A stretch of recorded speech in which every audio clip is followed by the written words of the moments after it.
je vais vous improviser quelques mots en fait autour du thème. Le thème c'est l'écologie. On m'a dit que vous deviez avoir aussi une conférence sur le transhumanisme, puis qui n'a pas eu lieu. Donc je vais parler de transhumanisme, d'écologie, mais aussi de royaume. Parce que si je viens parler ici et si je dois tenir un propos, il doit s'adapter. Justement, c'est un des aspects de l'écologie d'ailleurs, d'obéir aux données et à un ordre qui nous est donné, au-delà de ce qu'on peut prévoir, anticiper. Donc aussi m'adapter à ce que peut être, enfin ce que j'imagine être un camp d'action française. Et donc notamment la question du royalisme. Est-ce qu'il y a dans le royalisme, par rapport à ces questions du transhumanisme et de l'écologisme, des ressources? Voilà. Et est-ce qu'il y aurait même, on pourrait dire, des points sur lesquels un jeune royaliste français serait en avance et sur son temps?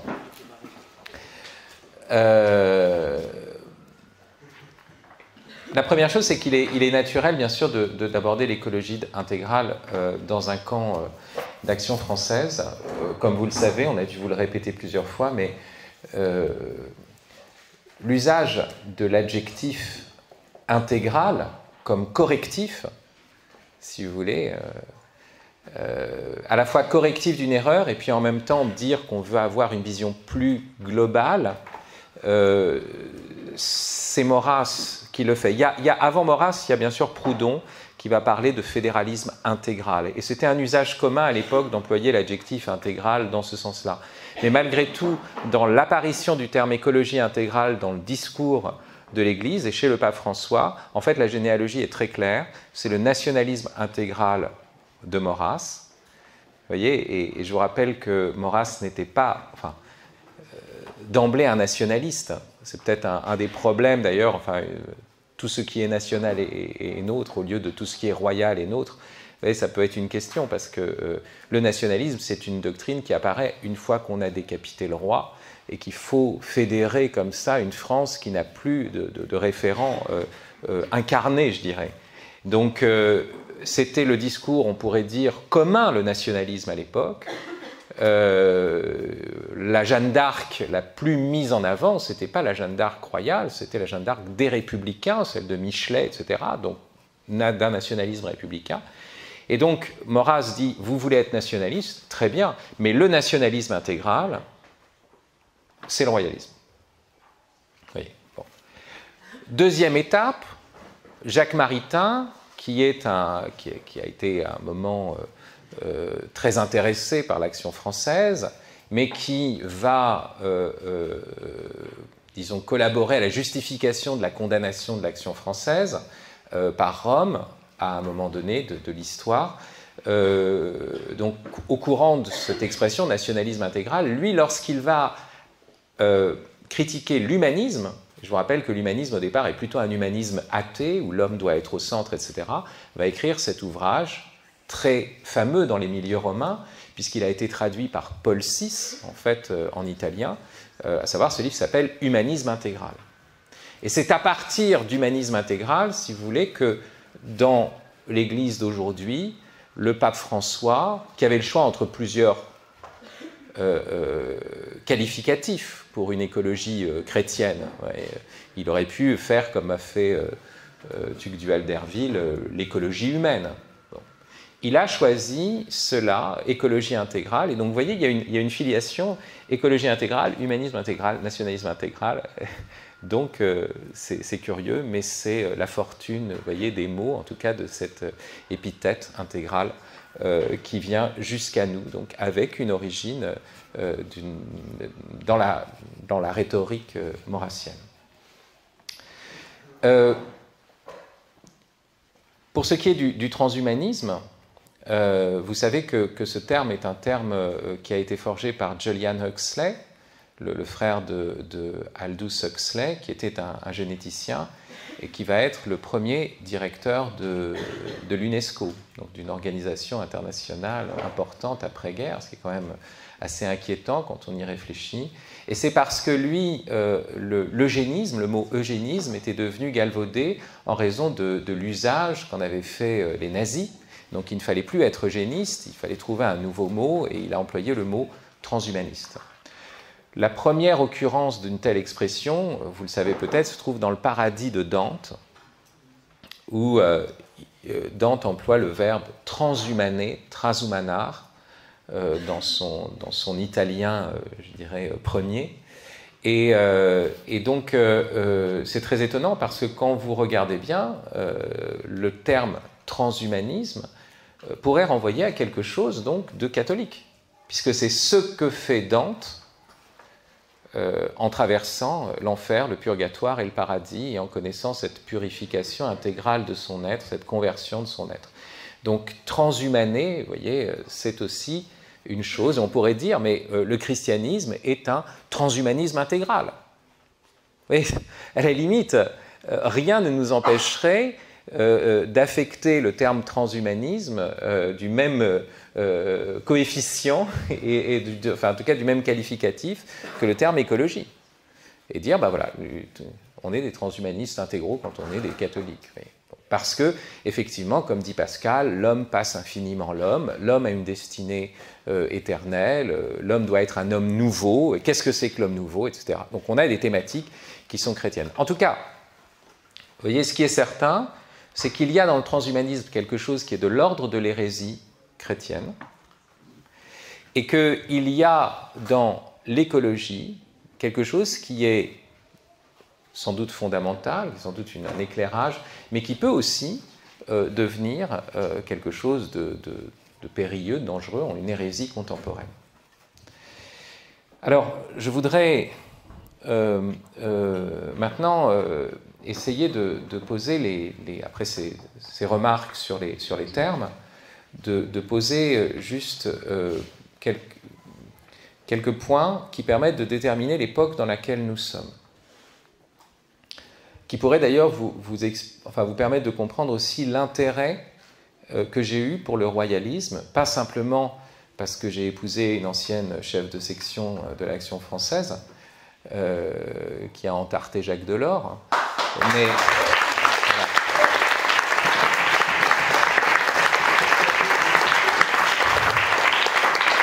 C'est ce que j'espérais déclencher. Mais parce que justement, même avant de connaître Siffren, je me suis intéressé au royalisme à partir de ma réflexion sur la technologie. Et donc, vous voyez, je ne suis pas arrivé par Maurras, même si la distinction entre le sang et l'argent dans l'avenir de l'intelligence pourrait rejoindre certaines intuitions que j'avais alors. Mais en tout cas, c'est à partir d'une réflexion complètement contemporaine, c'est-à-dire vivre à l'époque de la technologie, que je me suis dit, tiens, il y a quelque chose dans le royalisme. Vous voyez. Donc maintenant, je voudrais venir sur cette époque et qu'est-ce qui la caractérise. Nous sommes dans une époque qui est généralement post-humaniste, de manière générale, sachant que le post-humanisme peut se décliner de plusieurs façons. L'écologisme est une façon, vous voyez, de dire, on en a fini avec l'homme, il faut aller maintenant vers l'animal. Vous voyez, on sort de l'humain en régressant vers l'animal, etc. On peut dire, il faut en finir avec l'homme, nous allons vers le cyborg. C'est là que vous avez le transhumanisme au sens où on l'entend généralement. Vous pouvez dire, on peut en finir avec l'homme, il faut aller vers Dieu. Mais vous voyez, un Dieu qui n'est pas du tout humain, et ça c'est le fondamentalisme religieux. Vous voyez, cette fuite devant l'humain, parce que l'humain nous a déçus, non seulement à cause des deux grandes guerres mondiales et ce qui s'en est suivi, mais aussi parce que les grandes utopies progressistes ont débouché sur ces horreurs elles-mêmes.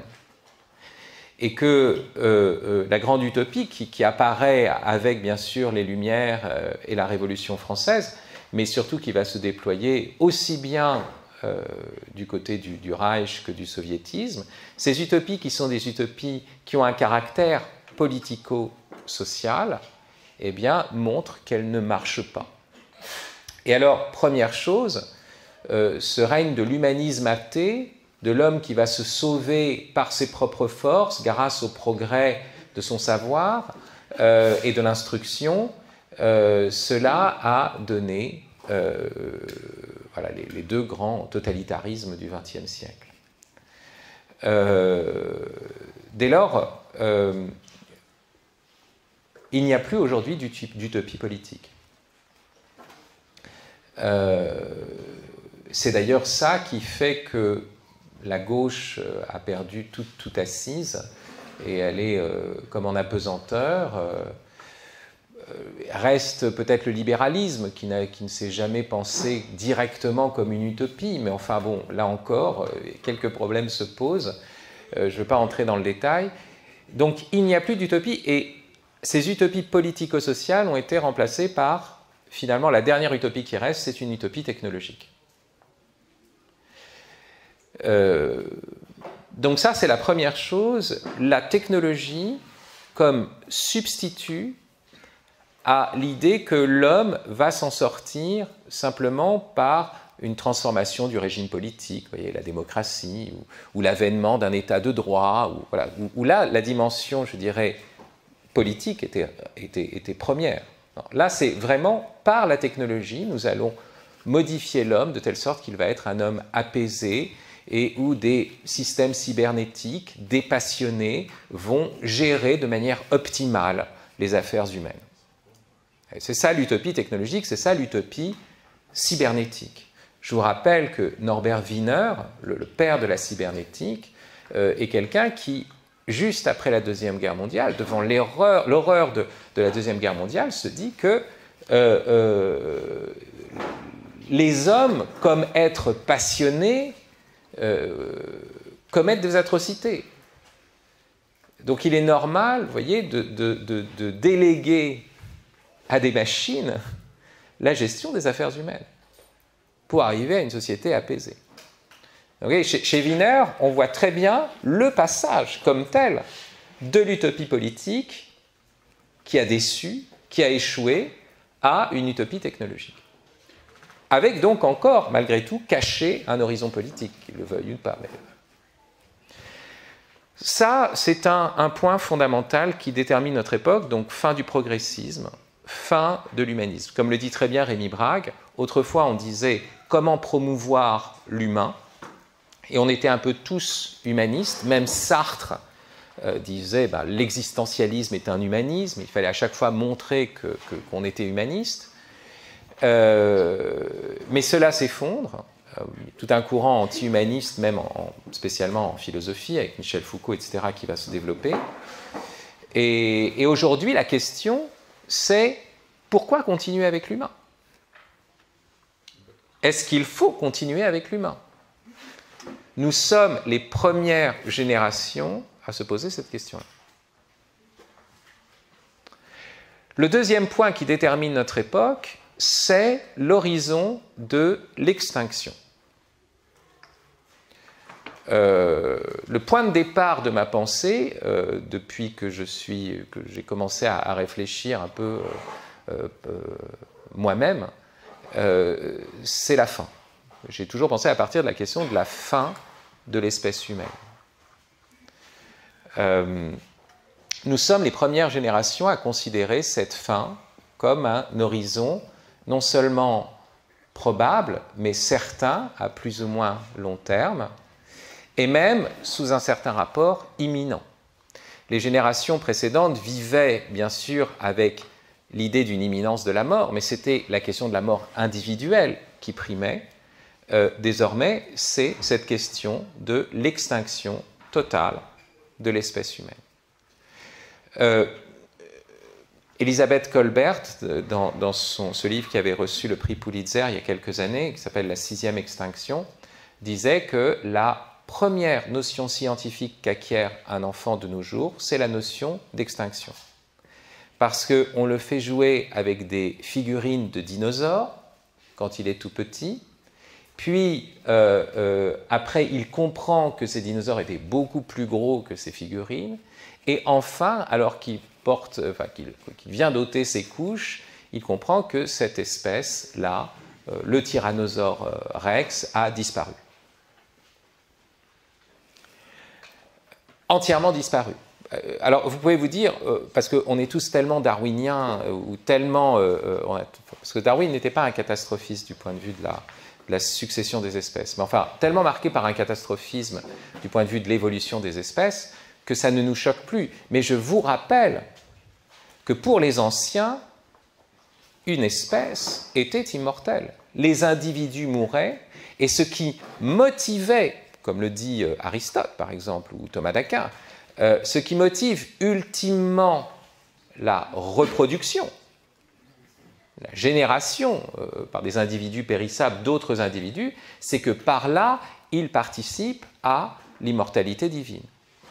Et donc, une espèce ne devrait pas finir, d'autant que si les espèces ont été toutes créées directement par Dieu, vous savez, c'est cette idée aussi qu'on pouvait avoir communément, et qu'on trouve encore chez Carl von Linné, hein, le grand classificateur du vivant, vous remontez, je veux dire, une poule engendre une poule, qui engendre une poule, qui engendre une poule, vous voyez, donc vous remontez en arrière, vous trouvez forcément la première poule. Vous n'allez pas tomber sur un autre animal, ou un animal plus primitif. Donc les espèces ont été faites par Dieu, elles perdurent à travers le temps. Cette idée que la Terre a une fin, cette idée que les espèces meurent, cette idée que l'espèce humaine peut finir, est une idée nouvelle, et une idée nouvelle, je dirais, en politique. Et c'est sans doute une question, enfin c'est sans doute ce qui va aussi causer l'effondrement du progressisme, après Hiroshima, après dire que un progressisme qui part du principe que l'espèce humaine va toujours, par un processus révolutionnaire ou de progrès sans fin, approcher de la société parfaite, mais dans un temps qui est toujours repoussé, vous voyez, on n'y croit plus. Cette imminence de l'extinction, c'est une prise de conscience qui va se faire après-guerre, mais avec un retard nécessaire parce qu'on sortait de la Deuxième Guerre, donc il y a les 30 Glorieuses, vous voyez, mais au terme de ces 30 Glorieuses, et une de mes idées, hein, c'est que mai 68, le fond de mai 68, c'est ça. On dit que c'est une révolution, mais c'est la révolution de la fin de la révolution. C'est une révolution qui ne croit plus au processus révolutionnaire et qui dit « maintenant nous allons investir la rue, nous allons jouir sans entrave, nous allons… » Vous voyez, tout se joue ici et maintenant. Vous comprenez? C'est vraiment le fait qu'on ne croit plus en une dialectique historique parce qu'il y a cette imminence de la fin. Alors, c'est ce contexte-là, vraiment, il faut penser qu'on vit dans ce contexte-là, fin de l'humanisme et des utopies politico-sociales, progressistes, tout ce que vous voulez, et de l'autre côté, certitude de l'extinction de l'espèce humaine. C'est cela qui, à mon avis, constitue les deux catégories spécifiant notre époque, qui dès lors n'est peut-être même plus une époque, mais comme dit Günther Anders, vous connaissez cette phrase, nous ne vivons plus dans une époque, mais dans un délai. C'est la grande question. Ce qui nous pousse à avoir, cette situation extrême, à avoir une pensée extrême.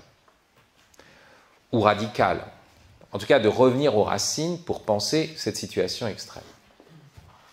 Alors j'en arrive maintenant à la question du transhumanisme. Le transhumanisme, ce qui l'anime en premier lieu, c'est le fait que l'on ne croit plus en l'humain, que l'humain, c'est une mort annoncée à plus ou moins brève échéance, à tel point que les tenants du transhumanisme disent clairement que l'intelligence humaine attachée au cerveau humide dépend d'une biosphère qui de toute façon ne va pas durer toujours. C'est pourquoi il faut aller dans le sens soit de l'hybridation, soit de l'intelligence artificielle pour pouvoir vivre dans des situations plus extrêmes, etc.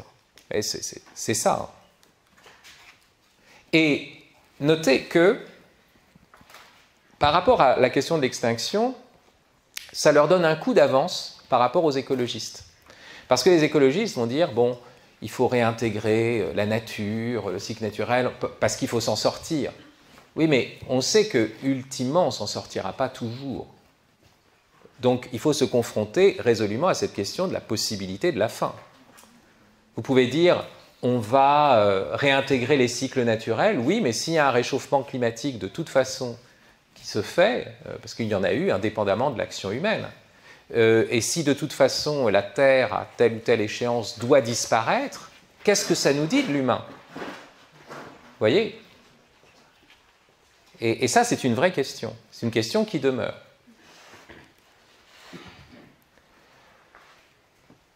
Cependant, il y a un autre aspect du transhumanisme qui est le fait que c'est l'extension du domaine de la marchandise. Le transhumanisme est le stade suprême du capitalisme. C'est très clair, hein, vous le comprenez, comment ça se joue. J'ai des jambes, et vous voyez, ces jambes, eh bien, je peux les restaurer à chaque fois en mangeant et en buvant, comme vous le faites dans certains de vos banquets, même si parfois, au terme de cela, vous ne tenez plus sur vos jambes. Enfin, ce qui est certain, c'est que mes jambes m'appartiennent et je suis finalement maître de mon propre corps. Demain, on va me dire, mais tes jambes, oui, d'accord, mais si on te met des prothèses qui sont beaucoup plus sophistiquées, qui te permettent de courir comme l'homme qui valait 3 milliards, vous pouvez dire, bah, voilà, je me suis augmenté. Mais comme toujours, cette augmentation technologique exige, pour vous en tout cas, une augmentation de salaire, parce qu'il va falloir vous les payer. Et non seulement vous les payez, mais ça veut dire que vos jambes vont être prises dans le processus d'obsolescence programmée qu'implique l'innovation.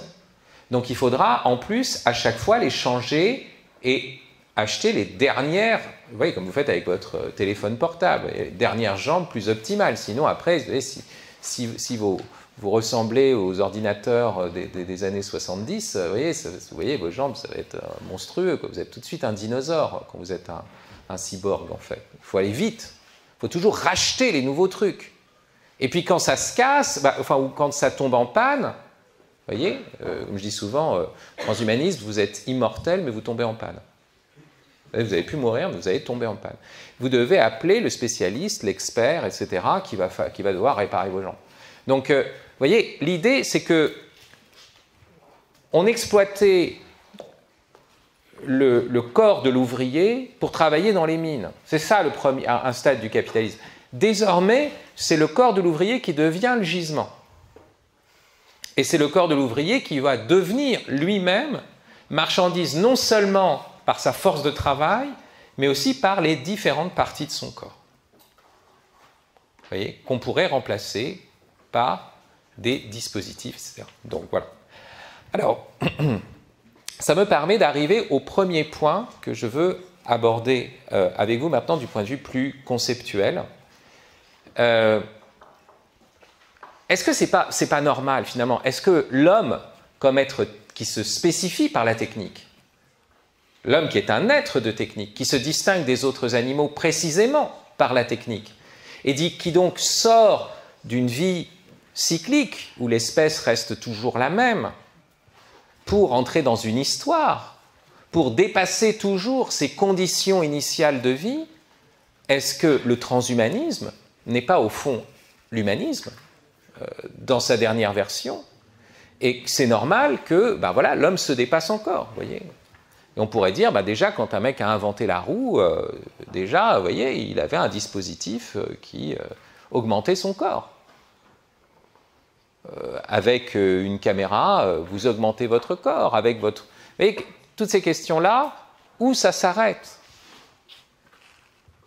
Et donc, vous voyez, on pourrait penser que l'enjeu, c'est de dire, soit on sort de la technique, et à ce moment-là, on régresse vers un mode de vie bestial, mais enfin, c'est absurde, on n'est plus humain, soit on y entre à pieds joints, mais alors on doit aller du côté du transhumanisme. Puisque l'homme est un être d'histoire, mais aussi de dépassement sans cesse de ses conditions antérieures de vie. Alors, c'est là où il faut poser une distinction majeure, une distinction entre technique et technologie. Ça, c'est un point fondamental que j'enseigne depuis des années. Quel est le problème de la technologie en réalité? Pour moi, l'enjeu, ce n'est pas de critiquer la technique, c'est de sauver la technique. Et nous sommes dans une société où les techniques disparaissent. Parce que le mot technique veut dire quoi pour les anciens? Pour les anciens, la techné, c'est un savoir-faire. Un savoir-faire qui est une vertu, sens fort du mot vertu, de l'intelligence pratique qui passe dans le corps, qui est capable d'opérer, de transformer des choses. Donc, vous voyez, où se trouve la technique chez les anciens? Ce n'est pas dans l'objet, c'est dans l'objet qu'on voit que la technique est bonne, mais elle est dans un sujet. C'est le savoir-faire de l'artisan. Et c'est ça la technique, c'est ça ce qui est premier dans la technique. Or, vous voyez bien que la technologie fonctionne à l'inverse. La technologie consiste à déléguer la production à des machines, même la conception à des machines, de telle sorte que nous, nos savoir-faire, c'est-à-dire quelque chose qui relève du travail manuel, de cette intelligence qui se fait chair, tend à disparaître. Dès lors, vous voyez, l'enjeu, c'est de reconnaître que l'homme est un être de technique, et non pas un homme, une sorte de nature sans technique, sans culture, mais de bien faire la distinction entre technique et technologie. Et le problème du transhumanisme, c'est qu'au lieu, c'est de penser la technique non pas comme progrès du sujet qui acquiert des savoir-faire, mais comme progrès des objets. Aujourd'hui, quand on vous parle du progrès technologique, on ne vous parle pas du progrès technique. Le progrès technique, pour un homme, ce serait quoi? Vous avez appris à écrire. Non seulement vous savez bien mieux écrire vos lettres, par exemple, vous entrez dans une sorte de calligraphie, mais surtout, vous êtes capable d'écrire de la belle prose, de la belle poésie, Et ça, c'est un progrès du sujet. Vous avez acquis un savoir-faire dans l'écriture, vous savez écrire comme Virgile. Bon, c'est de plus en plus rare. Le progrès technologique, c'est le fait que vous êtes passé du roseau à la plume d'oie, de la plume d'oie à la plume à encre, au stylo-bille, à la machine à écrire, au traitement de texte, à la commande vocale. Mais vous, est-ce que vous savez écrire entre-temps, au sens du savoir-faire? Vous comprenez? Les objets progressent et vous leur déléguez, vous voyez, la tâche de produire. Et vous-même, vous régressez. Donc, il faut bien comprendre que derrière le transhumanisme et derrière l'idée d'un homme augmenté, c'est que cet homme augmenté technologiquement est un homme diminué techniquement. C'est parce qu'il a perdu tout savoir-faire, c'est parce qu'il ne sait même plus, vous voyez, vous pourriez, si vous avez un vrai savoir-faire, vous savez jouer d'un instrument de musique, vous pouvez passer des journées entières à travailler votre instrument et à jouer et à chanter. Si vous savez écrire, il suffit qu'on vous laisse avec un papier et un stylo, quelques livres pour vous que vous appréciez, et vous avez de quoi faire. Mais si vous ne savez plus tout ça, vous êtes obligé de consommer, vous êtes obligé de vous acheter des extensions qui vous, sans cesse, vous voyez, qui vous introduisent mieux dans le dispositif, où vous êtes sans cesse stimulé par un bombardement d'informations, parce que vous êtes incapable vous-même de produire quoi que ce soit. Donc, l'homme augmenté, selon le transhumanisme, est un homme qui a été préalablement diminué et qui supplie le système capitaliste de l'intégrer dans son grand dispositif comme un rouage.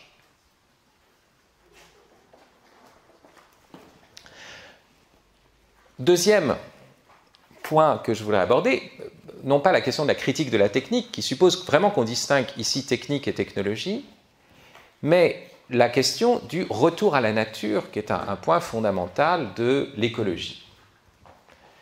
Bien sûr qu'il faut retourner à la nature, mais de quelle nature s'agit-il? Qu'est-ce qu'on entend par la nature? Vous savez, c'est un concept vague. Si vous mettez la nature avec un grand N, vous êtes déjà perdu, parce que vous allez voir le règne de l'harmonie, auquel cas vous n'avez pas dépassé le stade Disney du rapport à la nature. Ou alors, vous allez voir, comme le faisait très bien un auteur qui, à mon avis, est très intéressant comme symptôme, à savoir le marquis de Sade, qui propose de vivre conformément à la nature, lui aussi. C'est une écologie, hein, la pensée de Sade. Sauf que qu'est-ce que c'est que la nature? Eh bien, c'est ce qui ne cesse d'engendrer des êtres pour les torturer et les faire mourir. Vous voyez, la nature, c'est le tsunami, c'est l'épidémie. Si la nature fait ça, vivre conformément à la nature, vivre selon la nature, comme disaient d'ailleurs les stoïciens, ça se fait de cette manière-là. Sade est un stoïcien où il s'agit d'imiter la nature, mais c'est un stoïcien dont le concept de nature a changé, où la nature n'est plus le cosmos harmonieux, mais c'est une marâtre. Et donc il faut être, nous aussi, voyez, vivre selon, vous voyez, cette mégère, voyez, et avoir la même violence. Et une fois qu'on est entré dans cette violence, à ce moment-là, on est dans la paix, parce qu'on vit à l'unisson de la destruction, à l'unisson de la tempête. Voilà la pensée sadienne, qui est une pensée très profonde. Donc qu'est-ce qu'on entend par la nature? Quel retour à la nature? Et puis la deuxième chose, c'est que le retour à la nature, à la vie, c'est-à-dire des saisons, bien sûr que c'est très beau, magnifique, mais qu'est-ce qu'on fait de l'histoire? Est-ce que nous sommes des êtres historiques? Le retour à la nature, c'est déjà instruit par le fait qu'aujourd'hui, les petits Français ne savent absolument rien de l'histoire de France, mais connaissent parfaitement les différentes espèces de dinosaures. Vous comprenez? Et à ce moment-là, oui, c'est le retour au cycle. Oui, c'est sûr que la nature, c'était à peu près la même, les espèces avaient changé, mais bon, les cycles, vous voyez, il y en avait, autant des dinosaures. Ce que beaucoup d'auteurs ont appelé la biologisation du passé, et donc l'amnésie, la perte de l'histoire, est quelque chose de terrible. Et spécialement parce qu'il y a de véritables enjeux écologiques aujourd'hui, on se rue vers cette question du retour à la nature, au cycle naturel, à la biodynamie, et on a raison par rapport à une certaine urgence.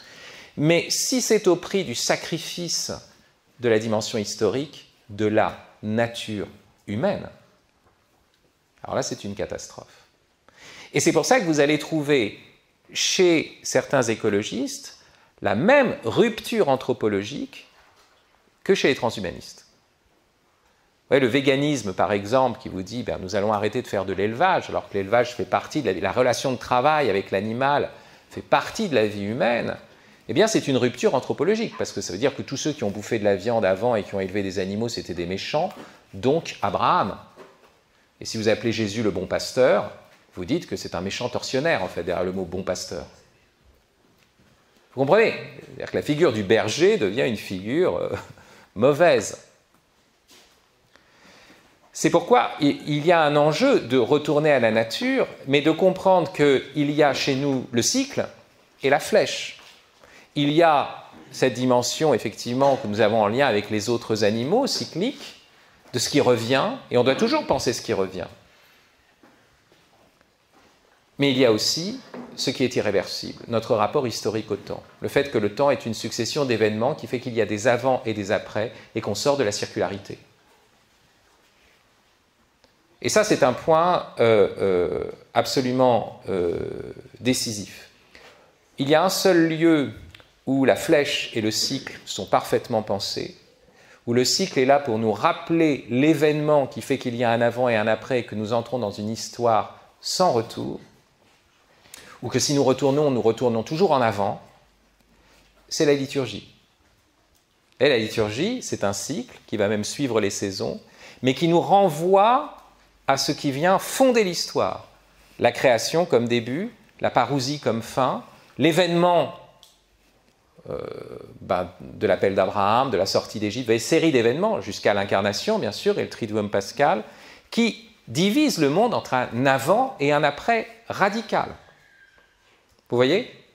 Et ça, c'est très fort. C'est-à-dire que nous avons besoin de rituels qui nous font entrer et qui épousent aussi les cycles de la nature, mais qui, de la même façon, nous font entrer dans le sens de l'histoire et d'une histoire sainte. Et ça, c'est la liturgie qui le fait. Alors, j'en arrive à ma conclusion, puisqu'il faut que je m'arrête. Que peut le royalisme par rapport à cela?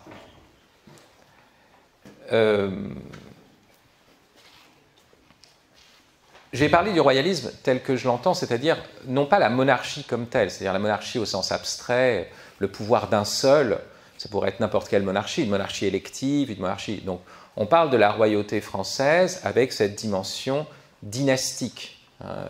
C'est ça, la dévolution de la couronne par ordre de primogéniture. Bon. Qu'est-ce qui est en jeu ici? D'abord, la première chose, c'est que on est dans une pensée de la généalogie. Et cette pensée de la généalogie, justement, tient à la fois la nature et l'histoire.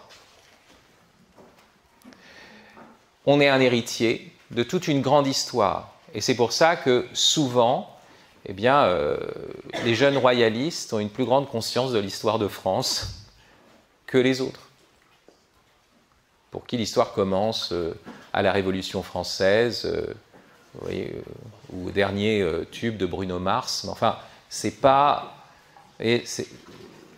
C'est ça la question. Vous voyez, jusqu'où vous remontez dans la conscience? Et moi, j'ai découvert même profondément l'histoire de France, je dois l'avouer, en fréquentant des gens qui lisaient Jacques Bainville, c'est un fait. Cette conscience historique, elle est portée par le royalisme, mais elle est portée sous le mode, justement, de la question de la naissance. D'une chose qui est naturelle, un homme et une femme couchent ensemble, font un enfant qui est un homme et qu'on va appeler un dauphin. Et cette question-là m'a aussi beaucoup frappé. C'est-à-dire que dans le royalisme tel que j'ai pu le concevoir, cette question de la naissance, qui n'est pas la question de la nation déjà, vous voyez, la nation c'est souvent un truc beaucoup plus construit, hein. Mais là c'est la vérité d'une naissance, c'est-à-dire un être qui va, parce qu'il est né, dans telle famille, va hériter de tel pouvoir, c'est-à-dire sans mérite, selon un ordre qui est donné et non pas construit. Alors dès lors, vous voyez, on va entrer dans un rapport au monde qui nous implique à avoir un souci du donné, de ce qui nous a été donné en dehors de nos mérites, en dehors de nos performances. Un roi peut être moins compétent, moins intelligent que l'un ou l'autre de ses conseillers, à l'évidence. Mais ça veut dire quoi s'il est né roi? C'est-à-dire si cette dignité lui est échue. Vous voyez l'idée d'une dignité qui vous est échue, que vous n'avez pas acquise. Ça signifie que puisque je n'ai pas mérité d'être roi, à ce moment-là, je vais aussi avoir ce souci des autres, qui sont nés dans d'autres conditions. Ce souci, en fait, de tout ce qui naît, de la naissance. Et là, il y a une articulation, vous voyez, entre le naturel et l'historique, entre le pouvoir et un ordre donné, un ordre qui est justement qu'on reçoit, qui n'est pas entièrement construit, qui n'est pas entièrement artificiel, comme le veut, si vous voulez, le transhumanisme. Donc voilà les ressources que je peux voir, il y en aurait d'autres, hein, mais je dois m'arrêter pour laisser place à des questions. Ce que j'ai pu vous dire forcément brièvement, avec des raccourcis et des choses qui restent en suspens, notamment je ne vous ai pas parlé par rapport à cette question que j'ai ouverte comme une plaie qui ne se refermera pas, la question de l'extinction de l'espèce humaine. Ça veut dire que forcément, pour continuer dans le temps, et continuer à y croire, eh bien, il faut une espérance qui n'est pas un simple espoir historique, qui est une espérance théologale. Et c'est peut-être l'autre aspect que l'on voit chez les rois de France, c'est-à-dire un pouvoir qui n'est pas fondé sur le succès temporel, puisqu'aujourd'hui on peut se poser la question de savoir s'il y aura un succès temporel de l'humain indéfiniment, non, mais qui est fondé sur le fait qu'on reçoit une mission de l'Éternel. Vous voyez ? que parce que Dieu a créé l'homme, parce qu'il l'a sauvé, il est bon de rester humain, il est bon de se soucier de l'humain. Et c'est en imitant la seigneurie divine que le roi de France, vous voyez, exerce son pouvoir. À ce moment-là, il y aurait le dernier point, c'est-à-dire le lien entre l'espoir historique et l'espérance théologale. Ce lien qui, de plus en plus, à mesure que nous approchons de la fin des temps, sera nécessaire pour qu'il puisse y avoir encore une politique. Voilà, merci.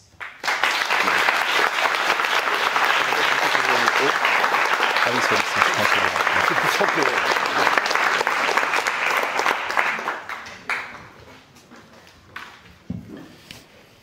Merci pour la conférence, déjà, c'est aussi par ce sujet-là que je suis arrivé au royalisme par la technique, donc entendez que ça me touche. J'avais une question, en fait, c'est est-ce que vous pensez, peut-être comme un Jacques Ellul ou d'autres, que ça y est, la technologie nous a englobés et on peut plus en sortir, on peut plus en extraire, sauf effondrement, et que maintenant tout est foutu, ou est-ce que vous voyez une porte de sortie et d'espoir encore aujourd'hui? Alors, Jacques Ellul effectivement a pensé une sorte d'autonomisation quasi diabolique, enfin on ne sait pas très bien, du dispositif technologique, qui a une dimension en fait apocalyptique. C'est-à-dire que ça, et donc d'une certaine façon, c'est aussi une manière de lire la vérité chrétienne, c'est-à-dire voilà quelque chose, la bête, qui va se développer et qui va conduire aussi le monde jusqu'à la fin des temps. Ça, c'est quelque chose qui est très fort. Mais pour ma part, je ne suis pas un pur ennemi de la technologie. Ce que je pense, c'est que oui, le transhumanisme est une fuite en avant. Mon ami Olivier Rey dit souvent c'est un écran de fumée, c'est-à-dire qu'en fait on ne veut pas voir que d'abord pour que des dispositifs technologiques existent, il faut des ressources naturelles. Donc la question de l'imitation des ressources se pose, quoi qu'il advienne, qu'il suffit qu'il y ait une panne de courant pour que le cyborg s'effondre. Hein. Donc, je veux dire, pour l'instant, ou une panne de son dispositif d'énergie solaire, j'en sais rien. Mais vous comprenez, donc en réalité, il y a une dépendance de la matière à la matière et à l'ordre naturel dans le transhumanisme qui est ignoré, qu'on feint d'ignorer. Parce que c'est une fuite en avant, parce qu'on ne veut pas voir justement la mise en péril d'un système qui est un dispositif du capitalisme globalisé, etc. Et on veut continuer là-dessus. Voilà. On ne veut pas perdre, on pourrait dire, de nos acquis sociaux aussi, de ce point de vue-là. Et on a peur d'avoir à changer de mode de vie. De l'autre côté, la technologie, je ne suis pas en train de dire la technique c'est bien, la technologie c'est absolument mal. Ce que j'essaye de penser, c'est de montrer que la technologie, en fait, est subordonnée à la technique. C'est ça qu'il faut penser. C'est-à-dire que certains dispositifs technologiques sont intéressants à partir du moment où ils nous permettent d'acquérir des savoir-faire. Autrement dit, je pense souvent à cet exemple-là, quand vous regardez sur YouTube comment faire la cuisine, ou comment jouer tel morceau de guitare, ou comment... Vous comprenez? Dans ce cas-là, c'est un bon usage de la technologie. C'est-à-dire que ça vous renvoie à vos mains et vous redevenez un sujet, vous voyez, charnel. À la différence, vous voyez, de ceux qui se perdent et qui, dans ce qu'on appelle d'ailleurs la digitalisation, qui devrait être le sens du terme, c'est retrouver ses doigts. La digitalisation, c'est qu'on a du doigté, quoi. Enfin, je veux dire, bon, de plus en plus de doigté. Non, ben voilà, qui perdent l'usage de leurs doigts. Et donc ça, c'est un point fondamental, c'est-à-dire penser cette subordination. Même l'avenir, je veux dire, de l'écologie, est-ce qu'on doit penser que ça va être en balayant complètement les appareils, les machines, ou en jugulant leur emprise et en les subordonnant à des savoir-faire? Et je pense qu'il y aura cette chose mixte. Maintenant, si c'est pour dire que de toute façon, il y aura une fin du monde, bah oui. Enfin, mais ça, je le dis déjà, même indépendamment de toutes les circonstances historiques extérieures, parce que je suis chrétien. Je sais qu'il y aura une fin des temps. Ça, c'est pas le problème, en fait. Ça n'a jamais été le problème. Le christianisme a commencé avec ça. Une autre question? On a une deuxième, s'il n'y en a pas d'autres. est-ce que vous pensez que ce subordonnement Subordination. Cette subordination, désolé, c'est la fatigue du corps, peut se faire sans renoncer à la puissance en tant qu'entité politique, en tant que nation?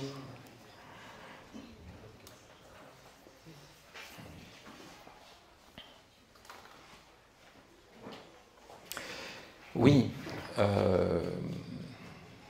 La question que vous posez, c'est une question qui pose le premier problème, c'est la notion de puissance. Est-ce que la puissance, qu'est-ce que ça veut dire la puissance?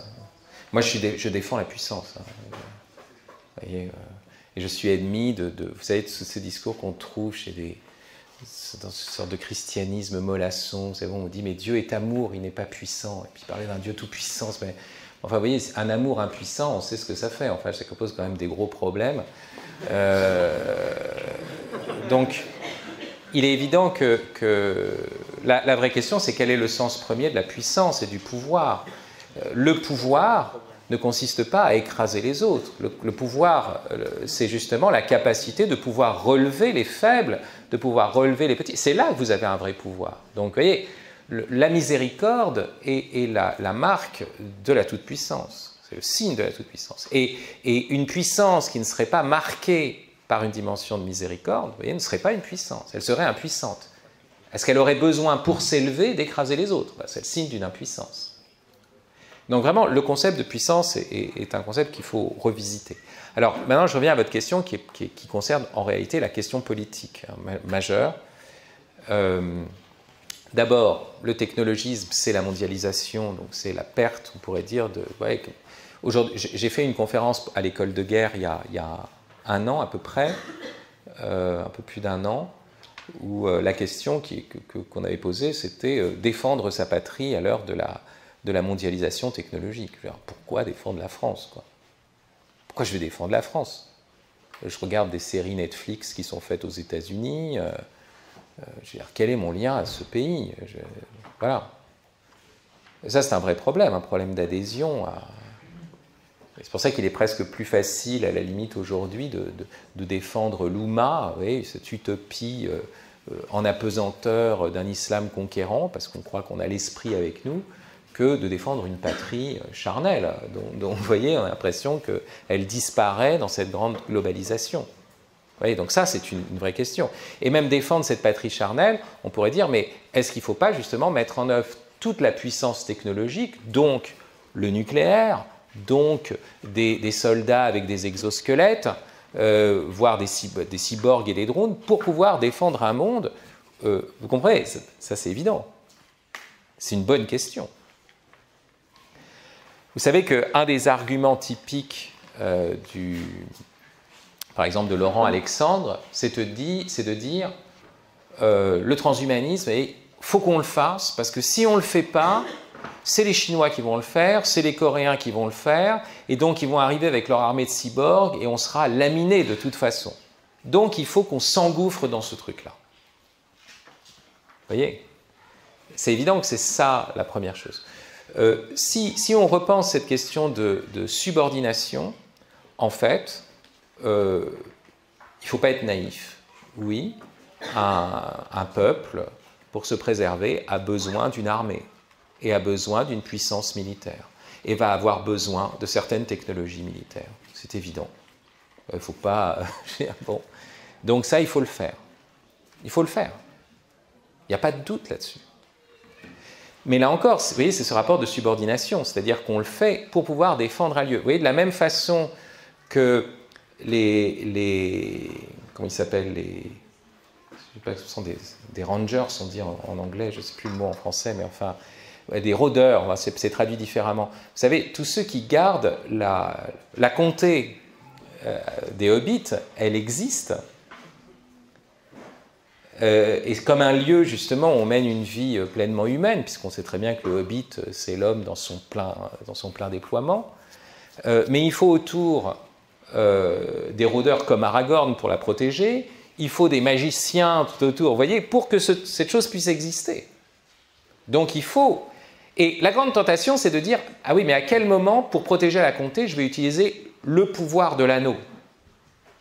Et je vais basculer de l'autre côté. Alors c'est là qu'il y a une vraie question, et c'est là où il faut un vrai discernement par rapport à telle ou telle technologie, par rapport à telle ou telle dérive. Vous comprenez? Mais il ne faut pas avoir peur de dire, non, défendre un pays, c'est cette idée. Moi qui habite en Suisse, vous savez, les Suisses ont un esprit plus militaire que les Français, alors même que c'est un pays neutre, etc.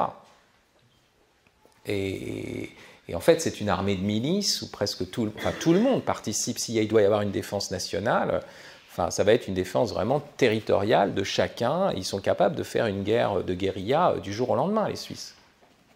Jusqu'il y a peu encore, ils rentraient chez eux avec leurs fusils d'assaut et leurs balles. Donc, vous comprenez, c'est curieux, mais la Suisse, voilà, ça ressemble un peu aussi à un pays de hobbits. Bon, il y a quand même un cordon de banquiers tout autour. Bon, est-ce qu'ils se sont pactisés avec Sauron, ou alors est-ce que justement ils utilisent justement ce pouvoir-là pour pouvoir préserver leur truc? J'en sais rien. Il y a des deux à mon avis, c'est parce que c'est pas très clair.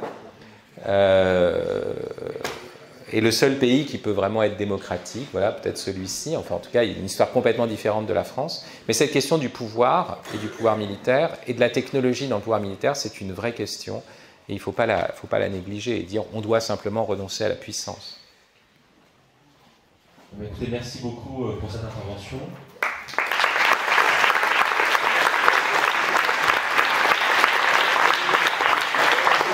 Voilà, pour ceux qui seraient intéressés, donc il reste encore des places pour Philanthropos. Donc vous pouvez lever les doigts et puis je recrute directement donc, à la sortie de cette salle. Non, c'est une blague. Mais ce que je veux dire, c'est que si vous êtes intéressés, donc c'est une année de formation à Fribourg en Suisse, et où vous faites de la philosophie, de la théologie, un peu de sciences humaines et du théâtre dans la grande tradition effectivement d'abord de saint Thomas d'Aquin et puis d'autres philosophes et dans une réflexion vraiment autour des questions les plus contemporaines. Voilà, merci de votre écoute en tout cas.